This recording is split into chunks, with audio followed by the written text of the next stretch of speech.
Technology adoption fund boosting India space industry. तो India की space industry के लिए ये गवर्नमेंट ऑफ इंडिया ने, गुड इवनिंग बेटा। तो इंडिया की स्पेस इंडस्ट्री के लिए गवर्नमेंट ऑफ इंडिया जो है अपना नया फंड जो है उसको इशू कर रही है। और रीज़न उसके पीछे ये है कि India want to develop an ecosystem जहाँ पर हमें डिपेंडेंसी ऑन फॉरेन्स के ऊपर कम हो सके, फॉरेन इंस्टीट्यूशंस के ऊपर, फॉरेन ऑर्गेनाइजेशंस के ऊपर, फॉरेन कंट्रीज़ के ऊपर हमारी डिपेंडेंसी जो है वो कंपैरेटिवली उसको डाउन किया जा सके या फिर उसको न्यूट्रलाइज़ करें या फिर उसको बिल्कुल ज़ीरो पे ले आएँ।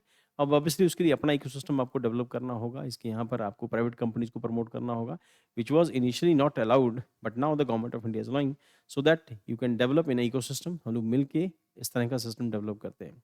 तो प्राइवेट कंपनीज़ को अमेरिका की तरह या फिर यूरोपियन कंट्रीज़ की तरह हमें परमिशन देनी होगी। So in space, India's National Space Promotion Authorization Center has launched a technology adoption fund to accelerate indigenous space technology development and support startup and MSMEs in the space sector। About technology adoption fund and the total corpus 500 crore का है। Purpose क्या है इसका?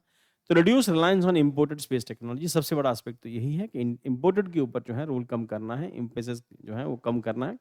Support the growth of India's private space ecosystem, enable commercialisation of the space innovations. तो commercialisation of space innovation का मतलब क्या है? पूरी दुनिया को इस टाइम पर अपने सैटेलाइट लॉन्च करने हैं। Every nation needs fast internet और फास्ट इंटरनेट के लिए डिपेंडेंसी उन्हीं 5 कंट्रीज़ के ऊपर है, जो सैटेलाइट्स अपने लॉन्च करते हैं, जिनके पास अपने सैटेलाइट लॉन्च व्हीकल है।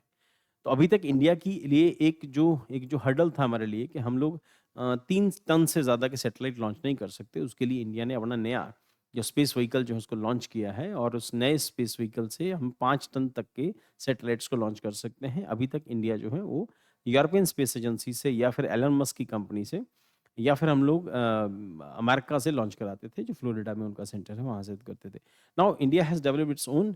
तो उसके बाद अभी कई सारे अभी भी इक्विपमेंट्स हैं, पार्ट्स ऐसे हैं जो अभी भी हम लोग बाहर से इंपोर्ट करते हैं, इंडिया में मैन्युफैक्चर नहीं होते या डेवलप नहीं होते। तो उसके लिए गवर्नमेंट ऑफ इंडिया ने 500 करोड़ रुपए का फंड अभी रिसेंटली रिलीज़ किया है।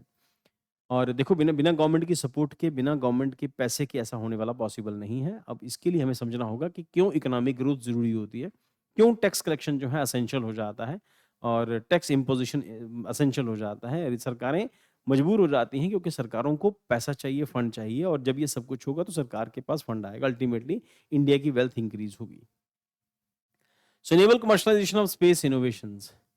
तो की फीचर्स ऑफ टीईएफ क्या है? फाइनेंशियल असिस्टेंस है, startup and MSMEs up to 60% of project cost है, large industries up to 40% project cost, funding cap 25 crore per project, eligibility open to non-government entities, NGEs, startup and private firms. Companies must demonstrate commercial potential and their innovations. Additional benefits क्या हैं?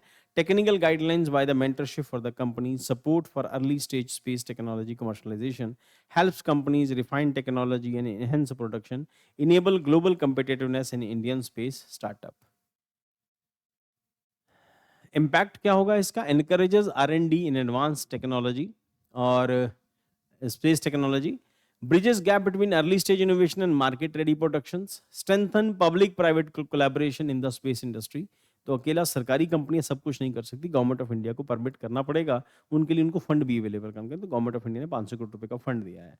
तो strengthen public private collaboration है, position India as a global leader in the commercial space sector, creates new jobs, boost economic growth. Conclusion क्या कहता है? Technology adoption fund is game changer for India space sector, fostering innovation, investment and self reliance in high end space technology.